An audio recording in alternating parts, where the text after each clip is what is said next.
और आज बहुत अच्छा लग रहा है। हमेशा आप तो हमें मेरा खिला खिला चेहरा देखते ही रहते हैं, राइट। आज मुझे आप लोगों का चेहरा भी देखने का मौका मिल रहा है, तो आज मैं एक बार के लिए जरूर अपनी गैलरी व्यू देखूंगी। ओके, तो यहाँ पे प्रवीण सर बिल्कुल मुस्कुराते हुए ड्रेस में बैठे हुए हैं और मुझे देख रहे हैं। और यहाँ पे पवित्र मैम भी बैठी हुई हैं, शिव शंकर सर बैठे हुए हैं, राइट। और यस, और कुछ नाम है जो मैं स्पेल नहीं कर पा रही हूँ, इरफान सर, राइट। तो बहुत अच्छा लग रहा है कि आज ये सेशंस मुझे बहुत पसंद आते हैं कि जहाँ पे मैं आप लोगों को देख पाती हूँ। आप लोग तो मुझे हमेशा देखते ही, लेकिन आप लोगों को देखने का मौका मुझे मिलता है जब आप लोग अपना वीडियो कैमरा ऑन करके बैठते हैं, राइट।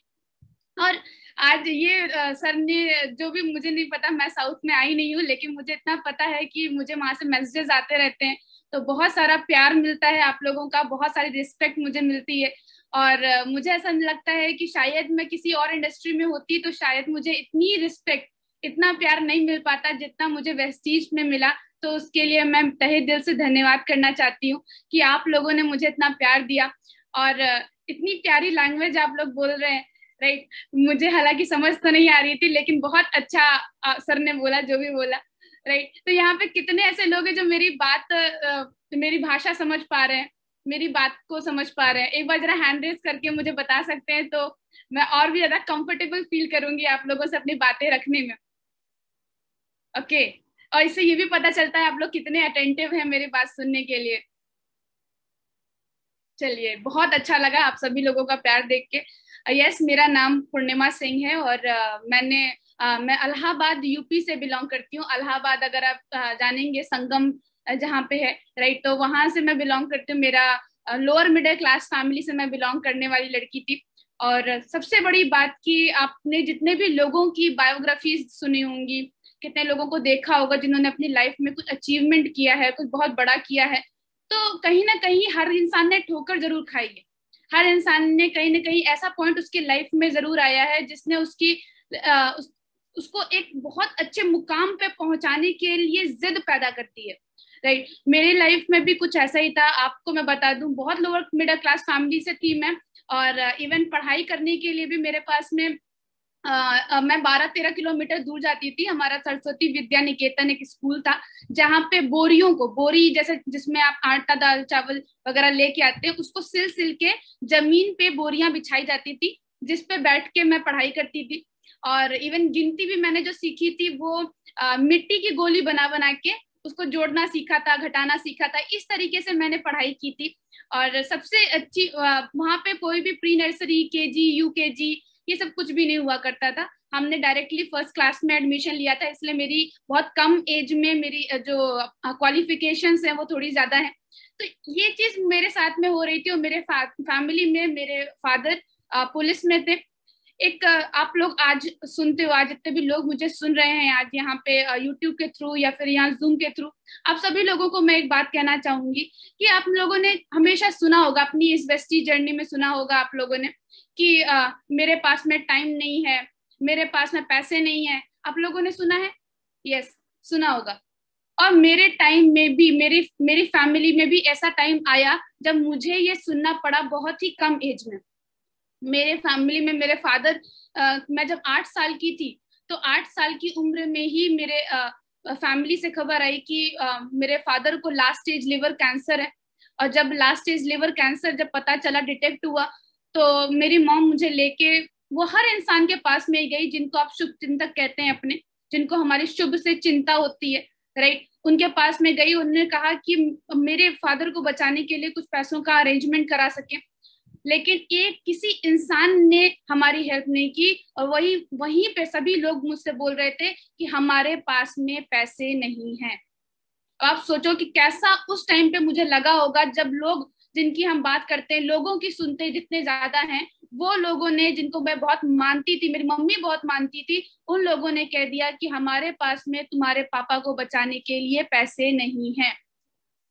और जब डॉक्टर ऐसा बोल देता है कि तुम्हारे पापा के पास में टाइम नहीं है, तब कैसा लगता है आपको? आज ये बुरा लगता है कि आज गेस्ट बोल देते हैं कि हमारे पास में टाइम नहीं है। जब डॉक्टर ऐसा बोल देते हैं कि तुम्हारे फैमिली के पास में टाइम नहीं है, तब कैसा लगता होगा? उस टाइम पे सिचुएशन बहुत क्रिटिकल हो गई थी, हमारे पास में उतने पैसे नहीं थे। हम लखनऊ में पीजीआई में मैंने हमारे मम्मा ने एडमिट कराया था, लेकिन कोई भी सोल्यूशन नहीं निकला। मेडिकल कॉलेज में लेके गए, कोई का सोल्यूशन नहीं निकला, क्योंकि हमारे पास में उतनी पैसे नहीं थे कि हम उन्हें बचा सके। और मुझे आज भी याद है कि कितनी बुरी सिचुएशन थी, कोई पूछने नहीं आया था। और हमारे यूपी मेंटालिटी में तो ऐसा होता है कि अगर आपके घर में आपके पापा की डेथ हुई है या फिर आपके हस्बैंड की डेथ हुई है, तो उसकी मौत का जिम्मेदार भी आप ही लोगों को ठहरा दिया जाता है। तो ऐसी सिचुएशन वहां पे हो गई थी, कोई पूछने नहीं आ रहा था कि खाना खाया नहीं खाया, तुम्हारे दोनों भाइयों ने खाया कि नहीं। जो जो मेरा एक भाई तो 1 साल का था, जिसको पता भी नहीं कि कैसे पापा दिखते थे, क्या उनकी छत्र छाया में रहा भी नहीं। मेरा दूसरा जो भाई था वो 6 साल का था सिर्फ।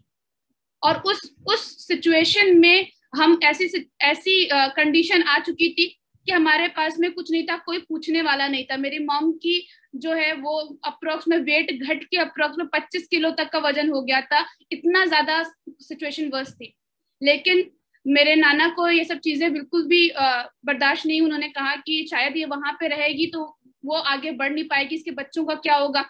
तो उन्होंने हमें लखनऊ लेके आए, और लखनऊ में जब लेके आए तो मेरी मम्मी ने एक डिसीजन लिया कि यस, मुझे अपने बच्चों को पढ़ाने के लिए, बच्चों को आगे बढ़ाने के लिए मुझे रोना छोड़ के, अपनी शौक जो मैं मना रही हूँ उसको छोड़ के, मुझे अपने बच्चों को खिलाने पिलाने के लिए जॉब करनी पड़ेगी, काम करना पड़ेगा, बहुत इंपॉर्टेंट है। और मैं जानती हूँ कि एक माँ से ज्यादा, यस, माँ से ज्यादा जिम्मेदार इंसान, माँ से ज्यादा ताकतवर इंसान कोई दुनिया में नहीं हो सकता।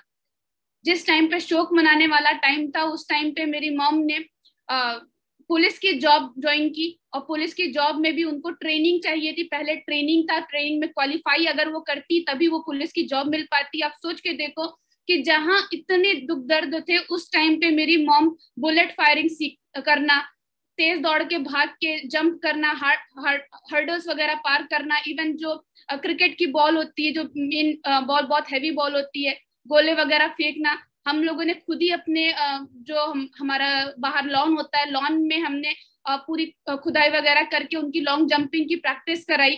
उस टाइम पे उन्होंने कुछ नहीं देखा, कुछ भी नहीं देखा कि कहाँ पैर में चोट लग रही है, कहाँ कहाँ कमर में चोट लग रही है, जब वो गिर रही है तब खून बह रहा है, कुछ नहीं देखा। उन्होंने बस इतना देखा कि मेरे बच्चों के फ्यूचर का क्या होगा।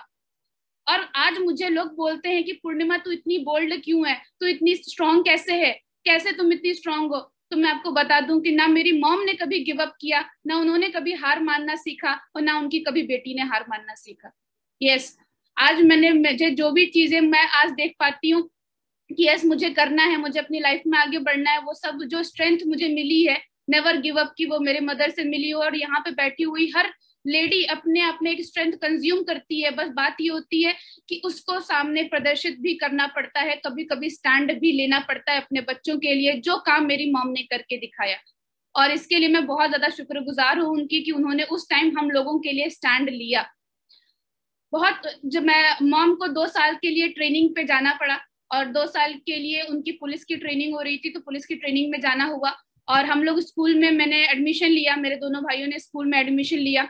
तो मैं आपको बताना चाहूंगी कि उस टाइम पे बहुत मैं देखती थी कि बाकी जितने भी जो हमारे साथ में कलीग वगैरह रहा करते थे, वो सारे लोग जो है वो आपके मम्मी पापा आया करते थे, उनके साथ में उनको गिफ्ट्स वगैरह लेके आया करते थे, मैं देख रही थी, राइट। तो मैं सोचती थी कि ये सब मेरे साथ में क्यों नहीं होता है, क्यों मैं, जब मेरा भाई कुछ डिमांड करता है, कुछ मांगता है कि मम्मी दीदी मुझे भी चाहिए, जब वो ऐसा कुछ बोलता है, तो मैं उस गली से ले जाना ही छोड़ दिया था मैंने उसको, जहाँ पे ऐसी दुकानें होती थी, ऐसे ठेले वगैरह होते थे जहाँ पे आइसक्रीम वगैरह मिलती थी, उस जगह से ले जाना ही छोड़ दिया कि कहीं गलती से मांग लेगा तो उसकी बहन उसको दिला नहीं पाएगी। मैंने अपने नाना से पूछा कि नाना क्या कर सकती हूँ मैं, ऐसा क्या करूं ऐसा कि मैं अपने भाइयों को वो सारी चीजें दिला सकूं जो कहीं ना कहीं आज सब लोग के पेरेंट्स अपने बच्चों को दे पा रहे हैं। तो ऐसा क्या कर सकती हूँ। और यस, जैसा मास्टर प्लान डिजाइन था, मास्टर प्लान, तो नाना ने कहा कि यस, अगर तुम अच्छी पढ़ाई करोगी, अच्छे मार्क्स लेके आओगी, ठीक है, अच्छी तरीके से जॉब करोगी, तो अपने भाइयों को वो सारी चीजें दे सकती हो जो तुम देना चाहती हो। यस, तो फिर मैंने कहा कि अगर यही बात है, यही करके अगर मैं अपने भाइयों को सब कुछ दे सकती हूँ, तो डेफिनेटली मैं इसमें अपना बेस्ट करूंगी। और मैंने अपना बेस्ट देना शुरू किया। 10th क्लास में 96% अबव मेरे मार्क्स थे, 96% मेरे अबव मार्क्स थे। ट्वेल्थ क्लास में अबव डिस्टिंक्शन मैंने क्वालिफाई किया था। तो ट्वेल्थ क्लास में आते आते आपको ही पता है कि टीनेज की जो एज होती है उसमें आपके बहुत सारे क्रिएटिव आइडियाज होते हैं। कुछ आप यूनिक करना चाहते हो, कुछ आप बड़ा करना चाहते हो, कुछ आप आपकी कुछ महत्वाकांक्षाएं होती हैं जो अपनी लाइफ को लेके आप पैशनेट होते हो। तो मैं बहुत अच्छी ड्राइंग वगैरह करती थी, स्केचिंग वगैरह बहुत अच्छी करती थी। तो मेरे दोस्तों ने सजेस्ट किया कि तू फैशन डिजाइनिंग ट्राई कर, अगर वो ट्राई करती हो तो तुम उसमें बहुत अच्छा कर सकती हो। तो मैंने भी उसको अपना ड्रीम बनाना शुरू किया, और कहीं ना कहीं मेरे अंदर बहुत चाह जागी कि मैं उसमें कुछ अच्छा करूं। और पहली बार कुछ अपने लिए सोच रही थी कि नहीं, अपने लिए कुछ करना है, कुछ अपना बन के दिखाना है, कुछ अपने लिए सोच रही थी मैं। लेकिन जैसे कहते हैं ना कि मैंने निफ्ट, एनआईडी एंड पर्ल, जो इंडिया लेवल पे बेस्ट कॉलेजेस हैं फैशन डिजाइनिंग के, उनको क्वालिफाई किया, 1 साल की बहुत अच्छी प्रैक्टिस की और वो क्वालिफाई किया। मुझे मुंबई ब्रांच भी मिली, बहुत अच्छा लगा, राइट। और मैं बहुत खुश थी, बहुत खुश। आप सोचो ना कैसे, कितना अच्छा लगता होगा जब आपका मनपसंद कॉलेज आपको मिलने लग जाए, राइट। तो बहुत खुश थी और आपने बहुत प्रैक्टिस भी मैंने की हुई थी। तो मैं खुशी खुशी अपने मॉम के पास में गई और मैंने मॉम से कहा कि mom, yes I have qualified, mom मेरा सिलेक्शन हो गया है और मुझे वहां पे जाना है और मुझे अपना रजिस्ट्रेशन कराना है। तो मेरी मॉम ने मुझे एक चीज बोली कि बेटा हम तुम्हें पढ़ा नहीं पाएंगे, राइट, तुम्हें वहां पे नहीं पढ़ा क्योंकि इतनी फीस हमारे पास में है नहीं, हमें बाकी 2 बच्चों को भी देखना है। एक माँ से ज्यादा बुरा कभी किसी को नहीं लगता जब वो अपने बच्चे को मना करती है, राइट, लेकिन कुछ कर नहीं सकती है। मैंने देखा कि मेरे दोनों भाई हैं, दोनों भाई भी थे, उनको भी पढ़ाना था। अगर मेरी ही फीस जाती ज्यादा तो फिर तीनों लोगों को कैसे वो पढ़ा पाती। इसमें सोचिए गवर्नमेंट जॉब में होते हुए भी वो मुझे मना कर रही थी कि नहीं मैम नहीं पढ़ा पाऊंगी, तीनों बच्चों को देखना है, घर का लोन भी है, राइट। उस तक तो मेरा घर भी नहीं बना था। मैं आपको बता दूं, नाना के घर में जब हम लोगों को इलाहाबाद से लेके आया गया था, तो नाना के घर में ऊपर छत पे एक छोटा सा रूम था, वो हमको मिला था। और उस छोटे से रूम में ही मेरा किचन था, मतलब बेड लगाया था हमने, बेड के नीचे ही हमने मसाले के डिब्बे रखे हुए थे, साइड में हमने सिलेंडर वगैरह रख के किसी तरीके से अरेंजमेंट किया था। वहीं पे हम तीनों भाई बहन पढ़ाई भी करते थे, वहीं पे सब कुछ वगैरह। तो ये सारी, मतलब उतने छोटे मकान में रहते थे। बहुत साल बाद, मतलब अप्रोक्स में जब ट्वेल्थ क्लास में मैं पहुंची थी, तब जाके मेरा 9 लाख के घर पे पर लोन बना था और उसकी भी किस्तें जा रही थी। तो मेरी मॉम ने कहा कि नहीं, हम नहीं पढ़ा पाएंगे किसी भी हाल में। तो उस टाइम पे मेरा लगा कि शायद सपने सारे चूर हो गए, अब मेरे लाइफ में कुछ रहा नहीं है, कुछ बचा नहीं है। लेकिन क्योंकि मार्क्स बहुत अच्छे मैं ला रही थी अपने ट्वेल्थ क्लास में, मैंने पीसीएम ली हुई थी, बहुत अच्छे मार्क्स वगैरह आ रहे थे। तो मेरी मॉम ने कहा कि यस तुम बीटेक ट्राई करो, बीटेक सिविल इंजीनियरिंग ट्राई करो। और यस, मेरा फी वेवर से सिलेक्शन हुआ था। फी वेवर 20,000 में मेरा 4 साल का बीटेक हुआ था, जस्ट बिकॉज मेरी रैंकिंग बहुत अच्छी थी। मैं हमेशा टॉपर रही थी अपने क्लास में। और मैंने जब बीटेक सिविल इंजीनियरिंग में एडमिशन लिया, तो मैं आपको बताऊं बीटेक सिविल, क्योंकि जिद थी अच्छा करने की, तो बीटेक सिविल इंजीनियरिंग में भी मैंने अपना जो बीटेक कंप्लीट किया वो 83% से मैंने कंप्लीट किया। लेकिन अब नाउ व्हाट, अब आगे क्या। फोर्थ ईयर में थी, मेरे दिमाग में इतने सारे क्वेश्चंस आ रहे थे कि अब आगे क्या होगा। जिस तरीके से मैं देख रही थी कि अपने सीनियर्स को, कि वो कितनी जॉब के लिए भागा दौड़ी कर रहे हैं, जिस तरीके से मैं देख रही थी कि एक्सपीरियंस पर्सन भी उसी लाइन में लगे हुए हैं जिस लाइन में टॉपर लगा हुआ है, जिस लाइन में बाकी लोग लगे हुए हैं, तो वो पर्सन मुझे जॉब क्यों देगा। और अगर मैं गेट की प्रिपरेशन करती हूँ, एसएससी की प्रिपरेशन करती हूँ, जेई की प्रिपरेशन करती हूँ, तो पैसे कहाँ से लूंगी। ऑफ कोर्स ये बात है, घर से लूंगी। और अगर 1-2 नंबर से छूट जाएंगे फिर पैसे कहाँ से लेंगे, फिर से घर से ही लेंगे। और जब जब नंबर छूटेंगे तब तक हम पैसे कहाँ से लेते हैं, घर से लेते हैं। क्योंकि हमें तो आदत पड़ी रहती है कि 26 साल की उम्र होने के बावजूद हम घर से पैसे मांगते रहते हैं। लेकिन ये ऑप्शन मेरे पास में तो बिल्कुल नहीं था, क्योंकि 9th क्लास से ही मैं ट्यूशन पढ़ा रही थी जिससे मैं अपनी पॉकेट मनी रेज कर सकूं। तो ये सारी सिचुएशन चल रही थी मेरे साथ में। तो अब आगे क्या कर सकते हैं। अभी लॉकडाउन में आपने देखा कितने प्राइवेट जॉब जिनकी थी उनकी नौकरियां गई, गवर्नमेंट की सैलरी कटी। तो ये टाइम हमारी लाइफ में तब नहीं आता जब हमारे घर में अर्निंग पर्सन बीमार पड़ जाता है। जब अर्निंग पर्सन बीमार पड़ जाता है, क्या अगर मैं डॉक्टर हूं तो मेरी जगह पे जाके कोई मेरा भाई जाके सर्जरी कर सकता है। नो। क्या अगर मैं इंजीनियर हूं तो मेरी जगह पे जाके कोई और बिल्डिंग बना सकता है। नहीं। क्या अगर मैं लॉयर हूं तो मेरी जगह पे जाके कोई और केस लड़ सकता है। नहीं। मतलब मेरी रिप्लेसमेंट मेरे घर में कोई नहीं है। अगर मैं नहीं रहूं तो मेरे घर में पैसा कहाँ से आएगा। माँ बाप जो हैं, बहुत सारे लोगों के फैमिली है, वो ये बोलती है कि बेटा अभी हम हैं तुम्हें देखने के लिए, तुम्हें कुछ करने की जरूरत नहीं। मेरे फादर ने भी मेरी मॉम से यही बोला था कि अभी हमें तुम्हें देखने के लिए तुम्हें जॉब करने की जरूरत नहीं। लेकिन वो ये बताना भूल जाते हैं कि अगर हम नहीं रहेंगे जिंदगी में तब तुम्हारा क्या होगा, तब तुम कहाँ से शुरू करोगे, वो बताना भूल जाते हैं। और हमको भी इस चीज का आभास नहीं होता है कि कभी अगर ऐसा टाइम आया गलती से भी तो फिर हमारा क्या होगा। इसके लिए हमें पहले से प्रिपेयर होके रहना पड़ता है, जो कि हम लोग नहीं थे। तो मैं सोच रही थी कि अब आगे क्या होगा। अब अगर कोई भी सिचुएशन आ जाती है तो मैं फिर से अपनी फैमिली के एक मेंबर को खोना नहीं चाहती।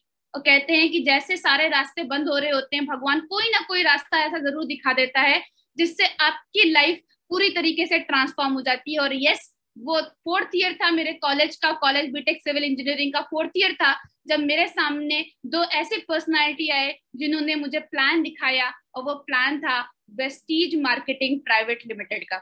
यस, वेस्टीज कंपनी का प्लान मैंने देखा, और मुझे प्लान जो जिन्होंने दिखाया था वो थे रजनीश कुमार रोशन sir and Dinesh Kardam sir. उन्होंने मुझे वेस्टीज कंपनी का प्लान दिखाया, और मैं आपको बताऊं बहुत बहस किया था मैंने उनसे। काफी बहस चल रही थी हमारी, क्योंकि मैं ऑलरेडी बहुत सारे दोस्तों को देख रही थी, कोई आगे बढ़ रहा था कोई नहीं बढ़ रहा था। तो मैंने अलग अलग एमएलएम कंपनीज में लोगों को देख ही रही थी। तो मैंने उनसे बहस करना शुरू किया। मैंने कहा कि अच्छा, आपकी कंपनी नंबर 1 पे है, यहाँ पे हर कोई इंसान दूसरा आता है, वो अपनी कंपनी को नंबर 1 ही कहता है, कोई दूसरा सेकंड नंबर पे तो कोई कहता ही नहीं है। ऐसे करके मैंने थोड़ा सा हंसी खिलखिली करना शुरू किया था उनसे।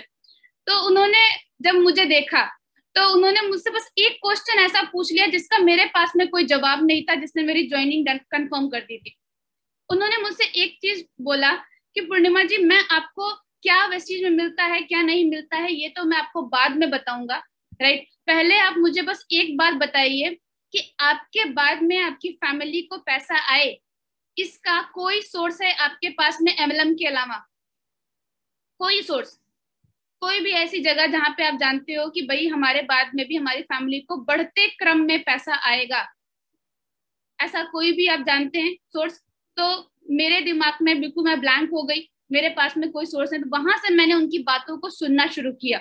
उन्होंने बस एक बात बोली कि टॉप 100 में जो कंपनी भारत की इकलौती कंपनी हो तो इंडिया में कौन से पोजीशन पे होगी? मैंने कहा यस, नंबर 1 पोजीशन पे। उन्होंने कहा जिस तरीके से कॉलेज हम देखते हैं प्लेसमेंट देख के, वैसे कंपनी देखते हैं अचीवर देख के। और आप जिस ग्रुप में ज्वाइन करने जा रही हैं आप देखिए आपके वहां के सारे सीनियर्स के चेक आपको देख सकती हैं। और उसमें मैंने चेक्स देखे, मैंने ट्रांजेक्शन्स देखे, बिलीव हुआ। और मैंने कहा यस, अब मुझे बिल्कुल स्टार्ट करना है। और 6 जून 2018 को मैंने वेस्टीज बिजनेस में अपना पहला कदम रखा, वेस्टीज बिजनेस को ज्वाइन किया। यस, आप सही समझे, अभी 6 जून जो आने वाला है, राइट, 6 जून को 3 साल कंप्लीट हो जाएंगे मेरे। मतलब कि इससे पहले अभी मेरे 3 इयर्स भी कंप्लीट नहीं हुए थे। एक बिजनेस में ज्वाइन करने से पहले हमें बताया जाता है कि आपको 3 साल इस बिजनेस को बहुत अच्छे से करना है। तो अभी ये 3 साल अभी मेरे बहुत अच्छे से कंप्लीट हो, और ये बहुत सुखद जर्नी रही मेरी। मैंने बिजनेस को जब ऑप्ट किया, तो कहते हैं ना कि जब बिजनेस को आप ऑप्ट करते हो तो कोई इंसान आपको ये नहीं बताने वाला होता है कि तुम ये काम नहीं कर सकते हो। यस, आप जब पैदा होते हो तो कोई आपको बताता है कि तू गिर के तुम उठ नहीं सकते, या फिर चोट लग जाएगी, या फिर कुछ भी हो जाएगा। मतलब एक आप बच्चे को छोड़ दो ना, तो अपने आप गिरेगा भी, अपने आप उठेगा भी, रोएगा भी नहीं, राइट, ऐसा कुछ होता है। तो मैंने जब बिजनेस को ज्वाइन किया था तब मुझे कोई ये बताने वाला नहीं था कि तू लड़की है, तू काम नहीं कर सकती। लेकिन जैसे ही मैं वहां पे उस प्लेस से हटी, वैसे ही मुझे बताने वालों की भीड़ लग गई कि तुम ये काम नहीं कर सकती हो, तुमसे ये नहीं हो पाएगा। मतलब इतना ओवर कॉन्फिडेंस था सबको मेरे ऊपर कि उस ओवर कॉन्फिडेंस ने मुझे कॉन्फिडेंस दिला दिया कि तुम ये काम नहीं कर सकती हो। मैं अपने घर पे गई सामान लेके, और घर पे जैसे सामान लगी तो पहले इंसान को किससे मार पड़ती है? पहले आपको जो आप पे बिल्कुल भी विश्वास नहीं रखते हैं वो लोग ज्यादा दूर नहीं मिलेंगे, आपको अपने आसपास में ही मिल जाएंगे, जो आप पे बिल्कुल विश्वास नहीं करते हैं कि तुम ये काम कर सकती हो। और सबसे बड़ी विडंबना यही है, राइट। मैं घर पे गई, और घर पे जैसे ही मैंने मॉम को बताया इसके बारे में, क्योंकि मुझे कोई बताने वाला नहीं था कि सीख के हम अच्छे से अपने फैमिली को बताते हैं, मुझे किसी ने बताया नहीं था ये चीज, शायद बताना भूल गए थे। तो मैंने बिना सीखे अपनी मॉम को सब कुछ बताया। 1 मिनट में 2 मिनट में मैंने उनको ट्रेलर टीजर पूरी मूवी दिखाई। और जब मैंने उनको पूरी चीजें बताई तो उन्होंने मुझसे कहा कि अधिकारी की लड़की अधिकारी बनेगी, कोई तेल साबुन शैम्पू का बिजनेस नहीं करेगी। राइट। और ये सामान जहां से लेके आई हो, ये सामान लेके जाके वहीं पे दे दो उनको, और अगर तुम वापस पैसे लेके नहीं आई तो फिर तुम भी वहीं रह जाना।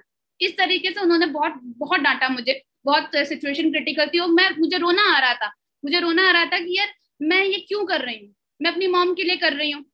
और जब मैं मॉम के लिए कर रही हूँ, जब मॉम को ही पसंद नहीं आ रहा है तो फिर मैं क्या कर सकती हूँ, ये क्वेश्चन मेरे दिमाग में चल रहा था। लेकिन आप मेरी एक बहुत अच्छी खूबी मैं अपने आप में मैं जानती हूँ, मुझे अच्छा लगती है वो चीज, कि मैं एक बहुत अच्छी फॉलोअर हूँ, राइट। तो मेरे जो सीनियर थे उन्होंने मुझे एक चीज बोली कि कैसी भी सिचुएशन होगी पूर्णिमा, मुझे कॉल करना, मैं उस सिचुएशन से तुम्हें बाहर निकाल दूंगा।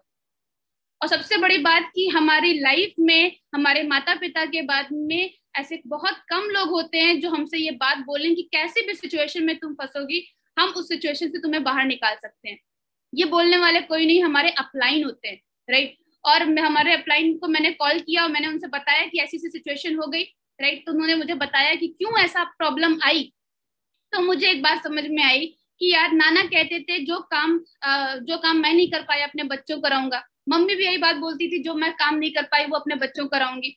और अगर मैं भी वही काम करती हूँ, मान लीजिए मेरी भी गवर्नमेंट जॉब लगती है, मैं भी वही काम करती हूँ, तो क्या गारंटी है कि अगर मेरे 2 बच्चे होंगे तो मैं उनको अच्छी तरीके से उच्च शिक्षा दिलवा पाऊंगी?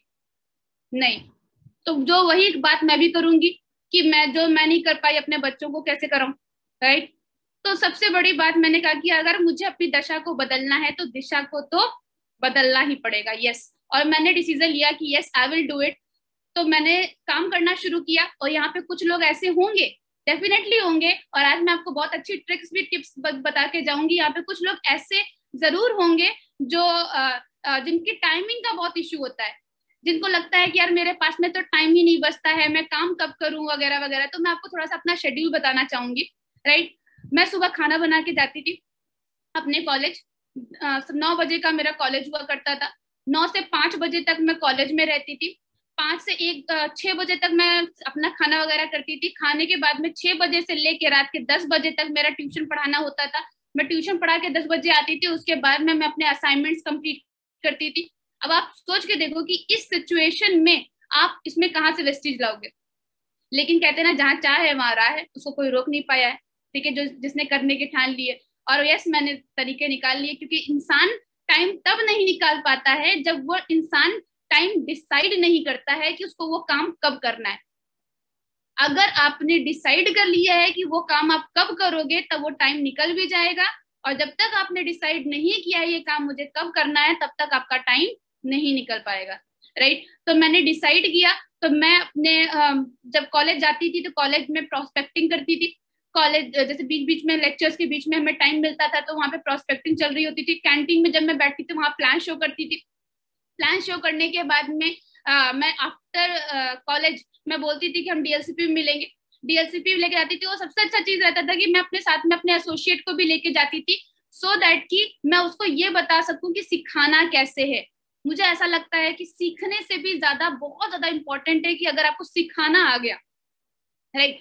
अगर आप यहाँ पे मुझे सुन रहे हो, मुझे देख रहे हो, कि आप सोचो कि आपने मुझे, बहुत सारे लोग होंगे जिनकी जो अपने दिमाग में फीड कर रहे होंगे नॉलेज, दिमाग में मेमोरी पे विश्वास होगा किसी को, लेकिन मुझे विश्वास डायरी पे था, राइट। मैं अभी आज से 10 साल बाद कोई आपसे पूछेगा कि भाई पूर्णिमा मैम की मीटिंग में आपने क्या सीखा था, इवन 10 साल छोड़िए, 1 साल बाद में भी कोई पूछ लेगा पूर्णिमा मैम की मीटिंग में क्या सीखा, तो शायद आपको ध्यान रहेगा अच्छी मीटिंग तो थी लेकिन क्या सीखा ये पता नहीं, राइट। तो मैंने अपनी डायरी पे विश्वास किया। डायरी पे मैं जब अपना लिखती थी वगैरह, प्लान वगैरह करती थी, तो मैं उसको जरूर सिखाती थी कि तुम्हें सिखाना कैसे है। दूसरे को जब आप सिखाओगे तो कैसे सिखाओगे? अब ये नॉलेज आपको तब नहीं काम आएगी जब आप मुझसे सुन रहे हैं। आज मैं जो आपको बातें बताऊंगी ये आपको तब काम नहीं आएगी जब आप मुझसे सुन रहे हैं, ये आपके तब काम आएगी जब आप इसको किसी को और को सिखाएंगे, जब आप किसी और को ये टीच करेंगे, आज यही बातें किसी और को बताएंगे, तब जाके आपको ये नॉलेज काम आएगी। टीचर सबको सिखाती है, लेकिन कुछ टॉपर बनते हैं और कुछ फेलियर्स बनते हैं। वाई? क्योंकि कुछ लोग ऐसे होते हैं जो उसको पूरी फुली तरीके से एक्सेप्ट करते हैं और कुछ लोग एक्सेप्ट नहीं करते हैं। टॉपर आप देखो मोस्टली टाइम पे वो दूसरे के क्वेश्चन सॉल्व कर रहा होता है, दूसरे को सिखा रहा होता है, इससे उसकी नॉलेज और बढ़ती जाती है। और मुझे मेरा मानना यही था कि जब भी मैं किसी सीएनटी को देखती थी तो मैं अपने आप को इस तरीके से प्रिपेयर करती थी कि वो सीएनटी क्या मैं लेना जानती हूँ, तो मैं उसको इस तरीके से लिखती भी थी कि वो सीएनटी मैं तैयार कर सकूं। जब मैं सक्सेस सेमिनार देखती तो मैं देखती थी एक दिन वो सक्सेस सेमिनार मैं ले रही हूँ, और इस तरीके से मैं नोट डाउन करती थी एक एक चीज की। एक दिन इवन ये भी नोट करती थी कि एंट्री किस तरीके से हो रही है, बात कैसे कर रहे हैं, हर एक चीज नोट डाउन करती थी, क्योंकि मुझे इस बात का विश्वास था कि एक ना एक दिन मैं उस स्टेज पे होंगी। लोग समय का इंतजार करते हैं और यहाँ पे हम अपना समय खुद लाते हैं, राइट। तो समय का इंतजार ना करें कि आप उस पोजीशन पे पहुंचेंगे तब आप अपना सक्सेस सेमिनार तैयार करेंगे, उसको पहले से ही तैयार करना शुरू कर दिया था मैंने। काम करना शुरू किया, बहुत सारे चैलेंजेस, बीइंग अ गर्ल बहुत सारे चैलेंजेस मुझे आए। सबसे पहली बात तो मैं घर से बाहर ज्यादा निकल नहीं सकती थी, फोन आ जाता था मुझे घर से कि तुम कहाँ पे रह गई हो, कहाँ पे गई हो, वगैरह वगैरह पूछना शुरू हो जाता था मेरे साथ में। कॉलेज के बाद में मैं कुछ लोगों की जो प्रोस्पेक्टिंग वगैरह अपने प्लान्स वगैरह शो करते थे उनको प्लानिंग वगैरह देती थी। इवन ट्रैवलिंग वगैरह में बहुत दिक्कत होती थी, घर पे आने पे डांट भी सुनती थी कि तुम अपना ये काम नहीं बंद करोगी तो बिल्कुल भी हम तुम्हें घर पे ही बैठा देंगे, ऐसा भी सुनने को बहुत बार मिलता था। तो मैंने अपनी मॉम को बस एक चीज बोली कि माँ आप परेशान क्यों हो रहे हो, बस मैं यहाँ पे सिर्फ और सिर्फ सीखने के लिए आई हूँ। क्या मुझे कोई और मुझे बात करने का तरीका सिखा सकता है? किसी कॉलेज में सिखाया जाता है इस तरीके से? अगर आप प्रैक्टिकल सीखने जाओ तो नहीं सिखाया जाता। तो मैं यहाँ से अगर ये भी पा जाऊं तो मेरे लिए बुरा क्या है? आपको क्या लाला जी गुप्ता जी की दुकान की जेब में पैसे डालते हुए अच्छा लगता है? अगर वो पैसे मेरे जेब में आ जाए तो क्या दिक्कत है, राइट। बस इतनी छोटी सी बात बोली और थोड़ा सा इग्नोर करते हुए अपने काम को मैंने करना शुरू किया। बहुत सारी जगह पे जब मेरे अपलाइन मुझे कॉल करते थे, मैं आपको बताऊंगी कि जब भी वो कॉल करते वो मुझसे बस यही पूछते थे, हाँ पूर्णिमा जी आज कौन सी डीएलसीपी पे हैं आप? वो ये नहीं पूछते थे आप डीएलसीपी पे हो कि नहीं हो, क्योंकि मेरे साथ में एक चीज थी कि मैं हमेशा हमेशा सीखने के ऊपर फोकस। मेरे आप सोच के देखो, अगर 30 मिनट की 40 मिनट की प्रेजेंटेशन आपको 3 साल बोलनी है तो आपको कितने अच्छे से प्रिपेयर हो सकती है? वो बहुत अच्छे से प्रिपेयर कर सकते हैं आप। अगर आपको क्वेश्चन पेपर पहले से ही पता है कि क्या आना है तो आप बताओ आप टॉपर नहीं बन सकते? यहाँ पे आपको क्वेश्चन पेपर पहले से ही पता होता है कि लोगों के क्वेश्चन आते ही क्या है, और जब आपको पता ही है घूम फिर के वो 10-12 ही क्वेश्चन पूछेंगे तो आप उसे प्रिपेयर क्यों नहीं कर लेते? मेरे साथ में यही था, मैंने उसको जल्दी से प्रिपेयर करने का सोचा। एक पर्सन मुझे मिले और वो पर्सन ने मुझे बोला कि हम लड़कियों की टीम में ज्वाइन नहीं कर सकते। ये सुन के मुझे बहुत बुरा लगा। मैंने कहा क्यों, ऐसा क्यों लड़कियों की टीम में नहीं ज्वाइन कर सकते? तो उन्होंने कहा कि लड़कियां ट्रैवलिंग नहीं कर सकती हैं इसलिए हम उनकी टीम में नहीं ज्वाइन करेंगे। मैंने कहा thank you so much sir, thank you so much कि आपने मुझे ये बात बताई कि लड़कियां क्यों कामयाब नहीं हो सकती हैं, क्योंकि अब मुझे पता है कि मैं कामयाब क्यों हो सकती हूँ। मैंने अपने पहले 4-4 घंटे की ट्रैवलिंग करनी शुरू की, ऐसी ट्रैवलिंग करनी शुरू की जो लखनऊ से अप्रोक्स में 60 किलोमीटर, 100 किलोमीटर, 200 किलोमीटर, जो मैं सुबह में जाऊं और शाम में वापस आ जाऊं। ऐसे करके मैंने अपने बिजनेस को बढ़ाना शुरू किया। मुझे आज भी याद है कि जब मैं दिल्ली में मैंने प्लान दिखाने के लिए गई थी तो मैंने पीजी लिया था, और पीजी में वहां पे मैंने प्लान दिखाया था, और मेरे पास में खाने वगैरह के पैसे नहीं थे। तो हम लोग लंगर में, मंगला साहिब वहाँ लंगर चलता है, तो वहां पे बैठ के हमने खाना खाया था। आज वो दिन याद आता है कि उस टाइम पे वैसी स्ट्रगल हमारी रही थी कि मेट्रो मेट्रो में घूमती थी। जब मुंबई गई थी मैं पहली बार, मैं आपको बता दूं ऐसा नहीं कि वहां पे 20 की टीम बनाने के बाद मैं वहां पे गई थी और मेरे पास में बहुत अच्छा चेक आ रहा था तब मैं गई थी, नहीं ऐसा कुछ नहीं था। ठीक है, मैं मुंबई जब गई मेरे पास में 5-6 लोग थे वहां पे, और मेट्रो में रेगुलर मैं 1 घंटे 2 घंटे मुझे मेट्रो में ट्रैवल करना होता था। तो वहां पे मैं मेट्रो में ट्रैवल करती थी। वहां पे बहुत सारी जगहें आती है, नाला सोपारा वगैरह जगह है जहाँ पे एक जगह से आप एक एक डोर से एंट्री कर रहे हो तो ऑटोमेटिकली दूसरे डोर से बाहर हो जाओगे, ऐसी ऐसी जगहें थी वहां पे। इवन सूरत में जब मैंने काम करना शुरू किया था 5 लोगों की टीम वहां पे थी, और आज वहां पे 150 लोगों की टीम बन चुकी है। तो ये सब जो मैंने शुरुआत की थी, शुरुआती जो मेरी इनिशिएशन रहा था उसमें मैंने कभी ये नहीं सोचा कि यार मैं लड़की हूँ इसलिए मैं कमजोर हूँ। मैंने बस एक बात बोली थी कि भाई सब समझना लेकिन लड़की समझ के कमजोर मत समझना। और मैंने वो सब काम किया कि ये अगर ये कर सकते हैं तो हम भी कर सकते हैं, हम अपनी लिमिटेशन खुद डिसाइड करते हैं। और वर्किंग शुरू रही, काम करना शुरू रहा। और मैं आपको बताना चाहूंगी कि किस तरीके से मैं आगे बढ़ी हूँ। उसको बताने से पहले अभी मैं आपको एक बहुत इंपॉर्टेंट ट्रिक बताने जा रही हूँ, बहुत इंपॉर्टेंट चीज बताने वाली हूँ जो शायद आप लोगों को बहुत अच्छे से रिलेट भी करेगा, और मेरे इस 3 साल के बिजनेस में जो मुझे क्लैरिटी मिली है वो मैं आपसे शेयर करने वाली हूँ। तो अगर मैं आपसे एक बात कहूं कि आप सभी लोग, जितने भी लोग हैं, उन्होंने जब भी इस बिजनेस को ज्वाइन किया था, बिजनेस को जब ज्वाइन किया था, बिजनेस को स्टार्ट किया था, तो क्या किसी के साथ में जबरदस्ती की गई थी? क्या किसी के साथ में कोई जबरदस्ती की गई थी? नहीं। क्योंकि कॉल्स तो आपको एलआईसी के भी आते हैं, कॉल्स तो आपको कस्टमर केयर से बहुत जगह से आते हैं, राइट? तो क्या आप उन क्रेडिट कार्ड से भी आते हैं? तो क्या आप उनकी कॉल को इतना इंटरटेन करते हैं? नहीं। आपने लोगों की बात सुनी, दैट वो बात क्यों सुनी? क्योंकि आप उसको ज्वाइन करना चाहते थे, और आपने वेस्टीज बिजनेस को ज्वाइन इसलिए ही किया क्योंकि आप बिजनेस को ज्वाइन करना चाहते थे, आप खुद चाहते थे, राइट? और आपने जो लोगों को रिजल्ट देखे, वो रिजल्ट क्या देखे? कि बहुत अच्छे चेक्स आ रहे हैं, बहुत अच्छी ग्रोथ हो रही है, शब्बीर सर का इतना अच्छा चेक आ रहा है, राइट? तो आपने सब कुछ देखा, बस आपने एक चीज नहीं देखी कि उनका रिजल्ट जो है वो उनके डिसीजंस की वजह से। What is this thing? ये क्या बोल रही हूँ मैं आपको बताऊं कि आपके अपलाइन आपको ये तो बता देते हैं कि कैसे वो आगे बढ़े, लेकिन वो डिसाइड करना कि आप वो काम करोगे या नहीं करोगे, ये डिसीजन कौन करता है? ये डिसीजन कौन करता है? आप करते हो। मैं आज जिस चेक पे पहुंची हूँ, जो मैं आपको बताऊंगी, मैं जिस चेक पे पहुंची हूँ, वो उस चेक पे क्यों पहुंची हूँ? क्योंकि मैंने डिसीजन लिया कि ये काम मुझे कब करना है। एक दिन में करना है, एक महीने में करना है, एक साल में करना है, सुबह करना है, शाम करना है, या फिर करना भी है या नहीं करना है। जब मेरे अपलाइन ने मुझे बताया कि यस, तुम्हें इनविटेशन, प्रेजेंटेशन, फॉलोअप, क्लोजिंग तैयार करनी है, तो वो मुझे एक हफ्ते में तैयार करनी है। याद करने वाली बस बात बता रही हूँ, सब याद करने वाली। वो अप्लाई हो रहा है या नहीं हो रहा है वो बात की बात है, कि ये काम मुझे कब करना है, ये किसने डिसाइड किया? ये मैंने डिसाइड किया। तो मेरा जो रिजल्ट है वो मेरी डिसीजंस की वजह से है, लेकिन आपके रिजल्ट्स आपके डिसीजन की वजह से हो जाते हैं। मैं आपको बताना चाहती हूँ, रास्ते हम सेम फॉलो कर रहे हैं, वही मीटिंग शब्बीर सर भी अटेंड कर रहे हैं, वही मीटिंग आप भी अटेंड कर रहे हो, तो डिफरेंस कहाँ से हो जाता है? डिफरेंस कहाँ पे हो जाता है? उस मीटिंग के एप्लीकेशन में डिफरेंस हो जाता है, कि जो बातें हम बताते हैं वो बात को अप्लाई कोई एक दिन में कर लेता है और कोई एक साल में भी नहीं करता है। इसकी वजह से उनके डिसीजंस डिफरेंट हो जाते हैं, और हम अपने रिजल्ट होते हैं अपने अपने डिसीजन की वजह से ही। अगर मैं आप सभी लोगों से पूछूं कि यस, क्या आप पिछले महीने में क्या कोई ऐसा पर्सन है जिन्होंने 60 प्लान शो किया? पर दिन 2 प्लान, पर डे 2 प्लान? तो ऐसे बहुत सारे लोग होंगे जो कहेंगे नहीं, हमने नहीं शो किया, ठीक है। लेकिन क्या आप शो कर सकते थे? क्या दिन के 2 प्लान दिखा? ज्वाइनिंग आए चाहे ना आए, वो that is different thing, that is very different thing, ठीक है। ज्वाइनिंग आए चाहे ना आए वो तो अलग बात है।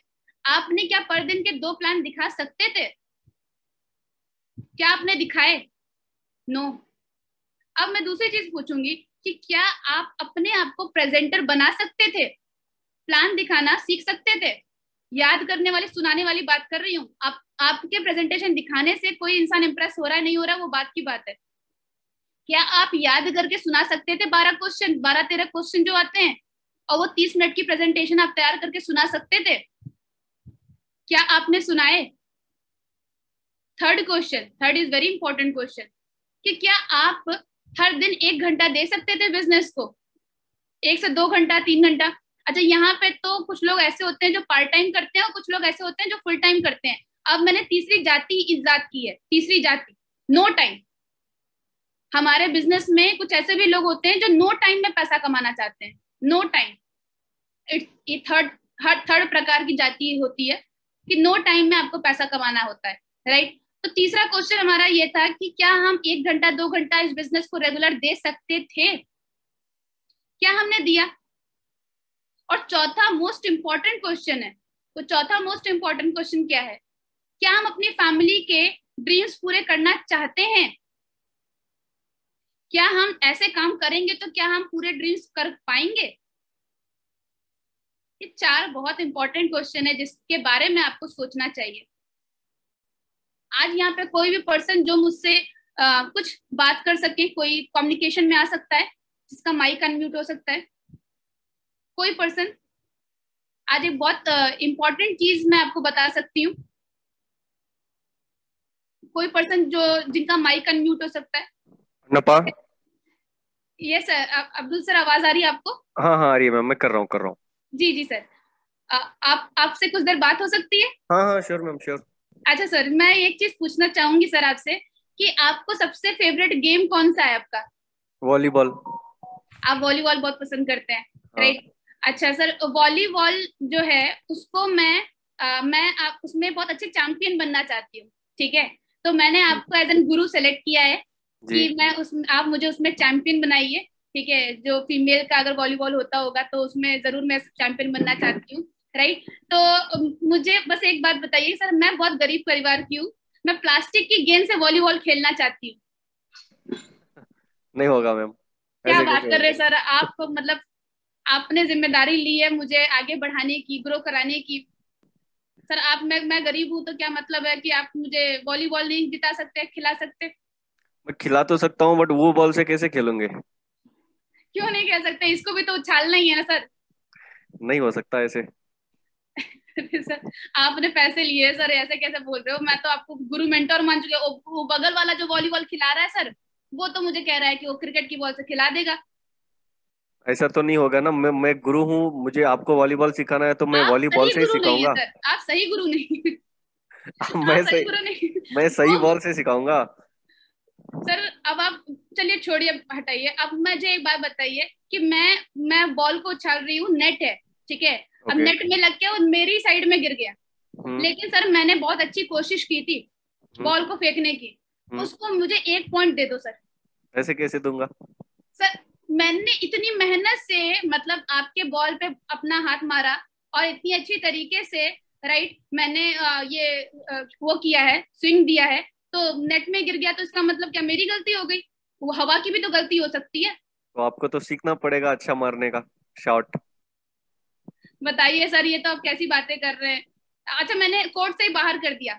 अच्छा सर, एक काम कीजिए सर, जो कुछ रूल जो मैं बता रही हूँ आपको, वो हम्म। रूल हटा दीजिए, ठीक है? और ओके। इतना रूल हटा के इतने कम रूल में गेम खेलते हैं, चलेगा? ओके। ऐसा मतलब चलेगा मतलब कि मतलब वॉलीबॉल खेलने के लिए जितने रूल्स चाहिए होते हैं, जितने रूल होते हैं वॉलीबॉल में, हम्म।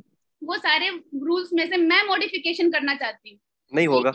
इसमें से इतने ही प्लेयर खेलेंगे, मतलब मुझे 4 एक्स्ट्रा प्लेयर प्लेयर दे दीजिए आप, और ठीक है? हम्म। और मेरी टीम में अगर कोई इंजर्ड होगा, कुछ भी होगा, तो कुछ मतलब उसका सब, उसके लिए हमें पॉइंट्स मिल जाए 2-3 और, ठीक है? क्योंकि हम इंजर्ड हो गए थे, हमारे घर में बारात आ गई थी, हमारे घर में शादी चल रही थी, ठीक है? तो सब बर्थडे था, तो इन सब में भी सर मेरा मान लिया जाए कि पॉइंट्स मिलेंगे हमें। नहीं होगा ऐसे भी। क्या बात कर रहे हैं सर, ये ऐसा कैसे कर रहे हैं? ठीक है सर, यही नहीं होता हमारे बिजनेस में। हाँ। डायरी बनाने कहो तो सर क्या आता है? ठीक है, डायरी नहीं, हम माइंड में सेव करेंगे। अगर हम 200 पीवी कर रहे हैं तो 200 पीवी में भी कंपनी हमको पैसा नहीं दे रही है, बताइए सर, ब्रॉन्ज रेटर लेवल है हमारा, हमने 200 पीवी तो की है, कम से कम 200 पीवी का तो पैसा दो, राइट? और क्या कहते हैं, और सबसे बड़ी बात तो ये हो जाती है कि हम कौन कौन से रूल, हम इनविटेशन नहीं करेंगे, प्रेजेंटेशन नहीं करेंगे, बाकी सारे काम करेंगे। सर ये काम नहीं होगा, बाकी सारे करवा लीजिए मुझसे। ऐसे लोगों के रूल्स खुद से बने होते हैं। और मैं आप लोगों को एक बात बताना चाहूंगी कि सर कोई भी गेम सेलेक्ट कर सकते थे, वो क्रिकेट भी खेले सेलेक्ट कर सकते थे, वॉलीबॉल भी सिलेक्ट कर सकते थे, वो चेस भी सिलेक्ट कर सकते थे। मैंने उनको किसी के लिए बाउंड नहीं किया था। इसी तरीके से आप वेस्टीज के अलावा कोई भी कंपनी कर सकते थे, आप शबीर सर की जगह कोई भी ग्रुप ज्वाइन कर सकते थे, आप एमएलएम के अलावा कोई भी जॉब कर सकते थे। लेकिन जब भी आप वो काम करोगे ना, उस काम को आप रूल के साथ में ही करोगे। अगर उसमें यूनिफॉर्म लिखी है तो यूनिफॉर्म पहन के ही जॉब में जाएंगे आप। अगर बिना पहने आप गए तो आपके साथ में क्या होगा? आप मुझे बताओ, उसमें रुकोगे कि निकाल दिए जाओगे? निकाल दिए जाएंगे, ऑफ कोर्स सी बात है। That means what? That means कि आपको, आप उस गेम को कभी भी खेल सकते हो सर, वॉलीबॉल कभी भी खेल सकते हैं, सुबह भी खेल सकते हैं, शाम में भी खेल सकते हैं, दोपहर में भी खेल सकते हैं, मैंने तो उनको नहीं रोका। इस तरीके से आपको भी टाइम टाइम फ्रीडम है पूरी तरीके से, आप बिजनेस कभी भी कर सकते हो। लेकिन जब भी करोगे, रूल्स के साथ में ही करोगे। मतलब आप बैटिंग कभी भी रैकेट से नहीं कर सकते। आप चौका मारने, जब आप चौका मार रहे हैं तो आपकी बॉल बाउंड्री पे नहीं लगी तो 3 रन नहीं मान सकते हैं आप, ठीक है? आप ऐसा नहीं बोल सकते कि हिट विकेट और कैच आउट मत मानिए, बाकी सारे आउट मान लीजिए, कोई दिक्कत नहीं है। तो आपके रूल्स नहीं चलेंगे, वहां से आप वर्ल्ड कप नहीं जीत सकते। गली क्रिकेट वाला भी आपको अलाउ नहीं करेगा अगर आप रूल्स फॉलो नहीं करेंगे तो, राइट। तो यहाँ पे वेस्टीज का रूल क्या होता है, you can choose the game, आप कोई भी गेम सेलेक्ट कर सकते हो, but you can't choose the rules of game. आप किसी भी गेम के रूल्स नहीं चूज कर सकते, आप गेम सेलेक्ट कर सकते हो, उसके रूल्स बदलने का प्रयत्न ना करें। आप वर्ल्ड कप नहीं खेल पाएंगे, आप उसमें ट्रॉफी नहीं ला पाएंगे अगर आपने रूल्स बदलने की कोशिश की, और अगर आप ऐसा और जबरदस्ती करना चाहेंगे तो आप गेम से बाहर चले जाएंगे। और ऐसे बहुत सारे लोग जो रूल्स बदलने के लिए आ जाते हैं बिजनेस में, वो गेम से बाहर भी जाते हैं। क्या मैं सही बोल रही हूँ? यस। और ऐसा ही होता है। तो इसलिए वेस्टीज बिजनेस के रूल क्या है, आप मुझे बताइए। क्या वेस्टीज बिजनेस का रूल है डायरी बनाना? क्या वेस्टीज बिजनेस का रूल है यूनिफॉर्म पहनना? क्या वेस्टीज बिजनेस का रूल है एनीथिंग, राइट, टीम को कॉल करना? क्या है rule? What is the rule? और आज मैं आपको कुछ डिफरेंट चीज सिखाने वाली हूँ कि ये सब रूल नहीं है। वेस्टीज बिजनेस का ये रूल नहीं है। वेस्टीज बिजनेस का रूल क्या है मैं आपको बताऊं। जो ये बातें भी मैं बता रही हूँ, लाइक डायरी बनाना, यूनिफॉर्म पहनना, अच्छे से डिसिप्लिन में रहना, ये सारी चीजें जानते क्या है, जिससे आपके अपलाइन को जल्दी पैसा मिला है ना, उसके मंत्र है, मंत्र, इट्स ट्रिक्स। ये ट्रिक है जो आपकी अपलाइन आपको देती है, आपके सीनियर्स आपको प्रोवाइड करते हैं, जिससे आप जल्दी आगे बढ़ सकते हो। डायरी बनाओगे जल्दी आगे बढ़ोगे, टीम को जल्दी सिखा पाओगे, अपनी सोच पे विश्वास मत रखो ज्यादा, राइट।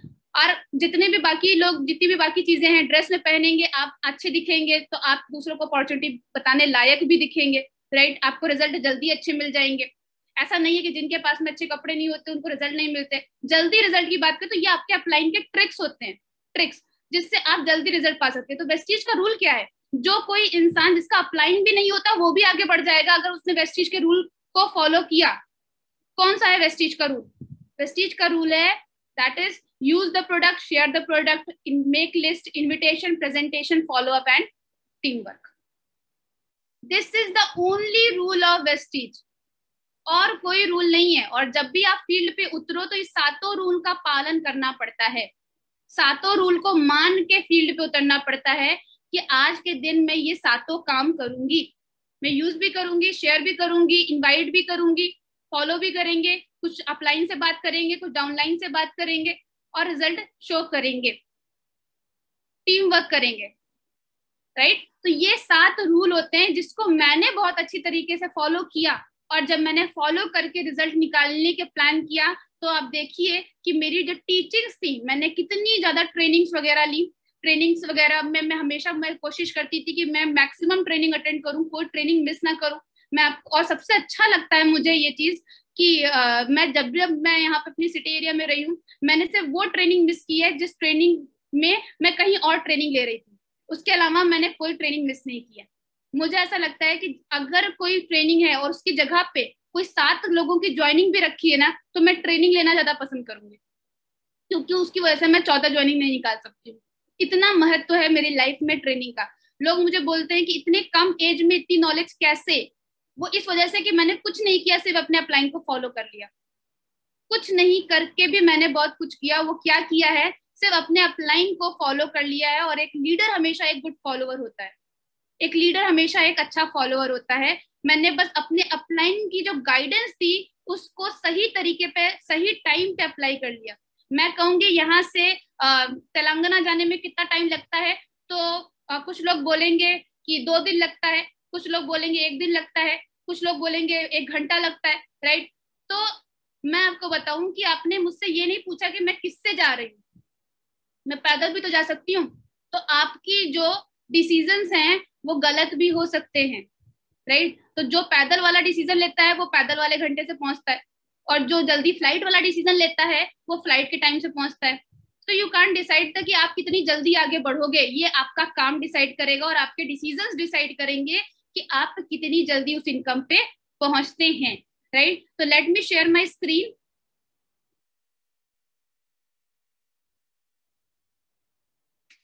मैंने इस बिजनेस की शुरुआत की, काम करना शुरू किया, और जब मैंने काम करना शुरू किया तो मैं आपको बताना चाहूंगी कि इतना बड़ा चेक जो मेरा बना था, राइट,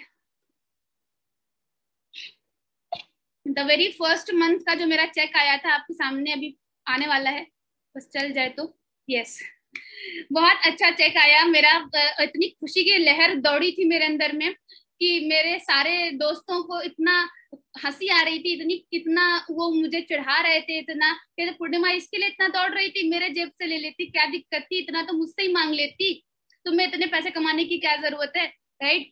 तो उन्होंने कहा कि इतने तो मेरे से मांग लेती, इतने पैसों की कमी हो रही थी। तो मैंने उनसे बस एक बात बोली कि भाई जितने पैसे लेके ना तुम दुकान में सामान लेने जाते हो उतना तो मेरा कैशबैक आता है, उतना तो मेरा कैशबैक आता है। और फर्स्ट मंथ का मेरा पे आउट 139 रुपए था, सिर्फ कंसिस्टेंसी को मैंने फॉलो किया था, क्योंकि मुझे ऐसा लगता था कंसिस्टेंसी, अगर मेरा अपलाइन बोल रहा है तो वो पागल नहीं है, राइट। पहली चीज तो अगर वो मुझे बता रहे हैं और वो वही करके आगे बढ़े हैं तो मैं उनको फॉलो कर लूंगी तो क्या गलती हो जाएगी, राइट। तो मैंने उनको फॉलो करना शुरू किया, 139 रुपए का चेक सीखना शुरू किया, जब सीख के काम करना शुरू किया 830 रुपए का चेक। और इससे पहले कुछ ज्यादा बड़ा एक्सपीरियंस मेरे पास में कुछ नहीं था, तो इसलिए मुझे अपने सिर्फ इनविटेशन प्रेजेंटेशन में ही थोड़ा सा अच्छा बेटर करने में ही मुझे टाइम लग गया, 6-7 महीने टाइम लग गया। और जब मैंने सीख के काम करना शुरू किया तो मेरा पे आउट था 16,217 रुपए।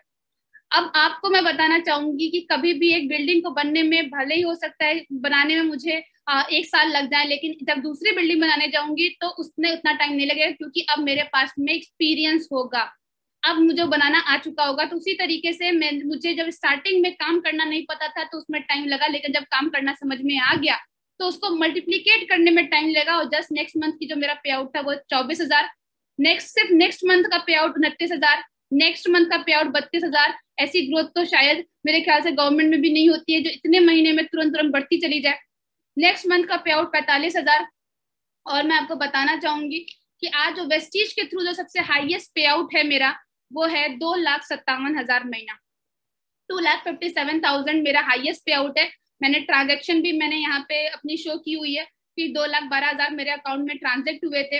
और सबसे अच्छी बात कि कल इन्हीं पैसों की वजह से मैंने अपने को खोया था और आज वो पैसा मैं मंथली कमा पा रही हूँ, ये मेरे लिए बहुत ब्लेसिंग की बात है। आज कोविड टाइम में कितने लोगों की जिंदगियां गई, कितने लोगों के पास में इतने पैसे ही नहीं थे कि वो अपने घर वालों को ट्रीट कर सकें। और ये वही कुछ ऐसे लोग थे जो बिजनेस को देख के कभी बोलते थे कि मुझे इंटरेस्ट नहीं है। क्या मैं उनसे एक बात पूछना चाहूंगी, क्या आपके पापा को इंटरेस्ट आता है सुबह 9 बजे जॉब पे जाने की में और रात के 8 बजे वापस आने में? क्या उनको इंटरेस्ट आता है धूप छांव बरसात हर टाइम पे वो पहुंच जाते हैं? क्या आपकी मॉम को इंटरेस्ट आता है किचन में बैठ के क्या कहते हैं खाना बनाने में? उनको इंटरेस्ट आ रहा होता है कि खाना बनाए वो इतनी गर्मी में, चाहे चोट लगी हो चाहे कुछ भी लगी हो, आपको खाना परोसे, इवन आप उनको बहुत बुरा भी बोल दें तो भी वो अपनी जिम्मेदारियों से पीछे नहीं हटते। ना माँ पीछे हटती है ना फादर पीछे हटते अपनी जिम्मेदारियों से। और हमने जिम्मा ले लिया होता है अपने मम्मी पापा की सपनों को पूरा करने का जिम्मेदारी हमने ले ली होती है। और जैसे ही थोड़े बहुत दिक्कतें आती हैं वैसे ही हम अपनी जिम्मेदारियों से पीछे हट जाते हैं। आप बताओ कि कौन सबसे ज्यादा प्यार करता है? आपके माता पिता आपसे ज्यादा प्यार करते हैं कि आप उनसे करते हैं? और कितना बुरा लगता होगा जब आपके फैमिली में से कोई पर्सन जिनको डॉक्टर की जरूरत होती है और आप दूसरे के सामने हाथ फैला के पैसे मांगते हो कि मुझे पैसों की जरूरत है, तो कैसा लगता होगा? उसमें आपको इंटरेस्ट आता है क्या? अगर वैसे दिन नहीं चाहिए ना तो अपने दिन को परिवर्तन करने के लिए, उसको परिवर्तित करने के लिए कुछ ना कुछ ऐसा कर लीजिए जिससे वो दिन कभी ना आपके फैमिली को देखना पड़े और ना आपको देखना पड़े। और मैं आपको बताऊं लॉकडाउन टाइम में, जिस टाइम पे मार्च 2020 में ऐसा टाइम आया था, लॉकडाउन हुआ था और हम सभी लोगों को समझ में नहीं आ रहा था कि ऑनलाइन कैसे तुरंत बिजनेस में उतरें, किस तरीके से काम करें। और सबसे बेस्ट की बात है कि मैंने एक ऐसी कंपनी को सिलेक्ट किया जिसने अपनी मैन्युफैक्चरिंग, जिसने अपने सर्विसेज, जिसने अपनी टीचिंग्स अपनी लॉकडाउन में भी बंद नहीं की। और जस्ट मार्च महीने के बाद की जो मेरे सिर्फ 6 मंथ के पे आउट, मार्च से लेके 6 महीना जोड़ लीजिएगा, सिर्फ 6 महीने के अंदर में जिसमें हम काम करना समझ रहे थे कि ऑनलाइन कैसे काम किया जाएगा, उस सिर्फ समझने में मेरा जो पे आउट आया था वो था 11,79,000। 11,79,000 का मेरा पे आउट बना सिर्फ 6 महीने के अंदर में। और इसी को ही हम कहते हैं पैसिव इनकम, इसी को ही हम कहते हैं पैसिव इनकम। बहुत सारे लोग होते हैं जो पैसिव इनकम का दावा करते होंगे, लेकिन मैंने जो 25 से 30 कंपनीज का प्लान मैं देख के बैठी हूँ यहाँ पे, और मैं इस बात को दावे से कर सकती हूँ कि इतनी अच्छी पैसिव इनकम किसी कंपनी में नहीं है, राइट। और इतनी अच्छी पैसिव इनकम मुझे मिली। आप सोच के देखो 6 महीने का इतना पे आउट आया था और अभी सिर्फ अगर मैं अपने दो ढाई साल की जर्नी की अगर मैं बात करूँ तो 2-2.5 साल के अंदर में ही मैंने 40-45 लाख से ज्यादा रुपए पैसे कमाए हैं। और बहुत अच्छा लगता है कि जब ऐसा टाइम मेरे साथ में आया कि इतनी अच्छी इनकम मुझे मिल पा रही है, और आज बहुत सारे अलग अलग ग्रुप्स में भी रिकॉग्निशन मिलती है, और कंपनी की तरफ से मुझे as an youth icon select किया गया। ये मेरे लिए बहुत ब्लेसिंग की बात थी कि आज कंपनी भी मुझ पे विश्वास, ये कंपनी का विश्वास था कि उन्होंने सेलेक्ट किया कि yes I can represent the youth of entire country आप सभी लोगों के सामने। और हमारे टीम में भी बहुत सारे ऐसे लोग थे जो आज अचीवर बने, और इवन मेल्स ही नहीं, हमारे साथ में बहुत सारी फीमेल्स भी हैं जिन्होंने अचीवमेंट किया। तो मैं आपको बता दूं, कभी भी जेंडर कोई लिमिट नहीं होती है, gender is not the limit. आपको मैं बताना चाहूंगी, मेरे साथ में ऐसे भी लोग हैं जो मैंने हमेशा मोस्टली लोगों को देखा है कि सक्सेस का वो किसी पर्सन को जिम्मेदार बनाते हैं। जिम्मेदार जानते क्या मतलब? अगर कोई जो लड़की शादीशुदा नहीं है, अगर वो कामयाब हो रही है तो उसको बोलते हैं कि यार इनको तो दौड़ भाग के काम करना समझ में आता है, तो ये बहुत अच्छे से कामयाब हो रही हैं। कोई लेडीज अगर कामयाब हो रही हैं तो उनको बोलती हैं बाकी लड़कियां कि यस ये पर्सन के पास में तो इनकम परचेजिंग करने के पैसे होंगे, इसलिए वो कामयाब हो रही हैं। कुछ लड़कों को बोला जाता है राइट कि इनके पास में इस तरीके से काम, तो मतलब कोई ना कोई रीजन दे देते हैं कि यार ये इसलिए कामयाब हो रही है, हम नहीं हो सकते। तो मैं आपको बता दूं, वेस्टीज आप ऐसे प्लेटफॉर्म में हो ना जिसमें जिसको लिखना पढ़ना भी नहीं आता वो भी कामयाब हो रहा है, जिसके पैर हाथ नहीं है वो भी कामयाब हो रहा है, जो बोलना नहीं जानता वो भी पैसा कमा रहा है, जो शादीशुदा है वो भी पैसा कमा रहा है, जो शादीशुदा होने के बावजूद 2 बच्चों की माँ है और अपना सैलून भी चला रही है वो भी पैसे कमा रही है। ऐसा, और उसके साथ साथ में जो इंसान लॉकडाउन में हिला तक नहीं अपनी जगह से वो भी पैसे कमा रही हैं। ऐसी लेडीज भी पैसा कमा रही हैं, ऐसी गर्ल्स भी पैसा कमा रही हैं जिन्होंने 1 महीने में से प्यूरीफायर पे काम कर करके अपने पैसे निकाले हैं, इनकम निकाली है 28,000 तक की। तो हर टाइप का पर्सन आपको यहाँ पे मिलेगा। अब आप सोच लो कि आप अपनी जो नाकामयाबी का जिम्मेदार है वो किसको ठहराना चाहोगे? राइट, खुद को ठहराए कि हर कोई इंसान तो आगे बढ़ रहा है, मैं क्यों नहीं आगे बढ़ रही? और वो मैं इसलिए नहीं बढ़ रही क्योंकि मैंने अब अपने आप में चेंजेस लाने नहीं शुरू किए, लेकिन अब लाना शुरू कर दें ताकि आपको रिजल्ट मिले। बहुत सारी लेडीज है, ये तो मैंने कुछ के नाम रखे क्योंकि ये उनकी पहले मंथ की पे आउट थी। पहले मंथ में उन्होंने अपने बेस्ट करके दिखाया, और मैं बताऊं कोई पास्ट एमएलएम एक्सपीरियंस नहीं, कोई पास्ट एमएलएम एक्सपीरियंस नहीं, और उन्होंने करके दिखाया। और यस मैं अगर अपनी 4th ईयर से पहले की जर्नी की बात करूं तो 4th ईयर से पहले की जर्नी में लोग अपनी गर्मियों की छुट्टियों में नाना नानी के यहाँ जाते हैं राइट। तो मैं तो नाना नानी के यहाँ ही रह रही थी, तो मैं तो कहीं गई नहीं। मुझे लगता है मैं इंडिया में सिर्फ 2 जगह पे गई थी, एक मेरा गाँव और एक यहाँ लखनऊ। ज्यादा जगह पे मैं घूमने भी नहीं जा पाई।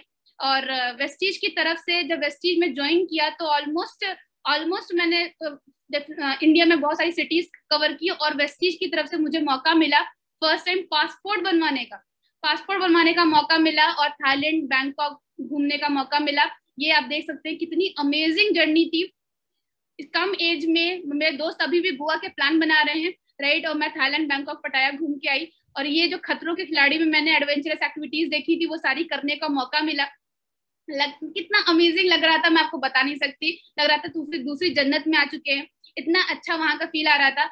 और यस, एक बहुत इम्पोर्टेंट गिफ्ट जो मेरी मॉम जो है वो पुलिस में, तो मैं उनको स्कूटी से छोड़ने ले जाया करती थी। तो मेरी मम्मी ने एक बार एक कार को देख के बोला कि एक दिन मेरा बेटा उस गाड़ी को चलाएगा और मैं बिल्कुल ऐसे शान से बैठ के जाऊंगी। उसी दिन से मेरे दिमाग में एक चीज बिल्कुल घर कर गई कि एक दिन मैं अपनी मॉम को ये चीज जरूर गिफ्ट करूंगी। और लास्ट ईयर जो उनका बर्थडे था 27 जनवरी 2020 को, मैंने अपनी मॉम को 20 लाख की टाटा हैरियर गिफ्ट की। 20 लाख रुपीस की टाटा हैरियर मैंने गिफ्ट की। और आप देख सकते हैं उनके चेहरे का खुशी, वो चेहरे का नूर आप देख सकते हैं उनके चेहरे पे किस तरीके से दिख रहा है। आज जहां जहां भी मैं जाती हूँ वहां पे मेरे साथ में मेरी मॉम की फोटो भी जाती है, और सब पहचानते भी है कि ये पूर्णिमा मैम की मॉम है। और जब आपके मदर फादर आपके नाम से पहचाने जाने लग जाए तो समझ जाओ कि यस, आप कामयाब होने की राह पे निकल चुके हो।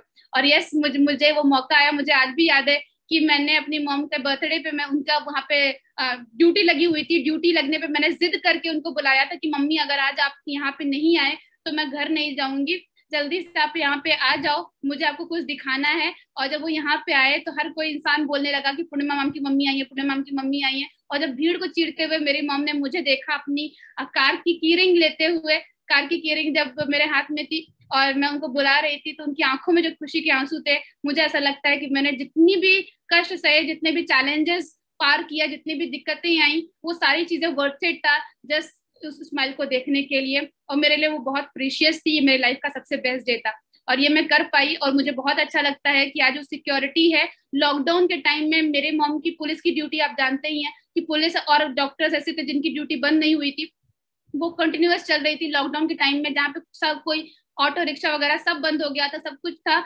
और मैंने अपनी मॉम को कार में बैठा के ये 2 साल रेगुलर बेसिस पे जो मैंने उनको ऑफिस छोड़ा है, 12 किलोमीटर 13 किलोमीटर दौड़ पे, आज कितना अच्छा लगता है कि मेरे कार में एयर प्यूरिफायर भी है। बेस्ट चीज का जो बेस्ट चीज है कार एयर प्यूरिफायर में, अच्छी एयर में मेरी मॉम ट्रैवल कर पा रही है, वो सिक्योरिटी मैं अपनी मॉम को दे पा रही हूँ।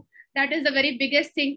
हेल्थ सिक्योरिटी के साथ साथ में मैं फाइनेंशियल सिक्योरिटी भी अपनी फैमिली को दे पा रही हूँ। What next?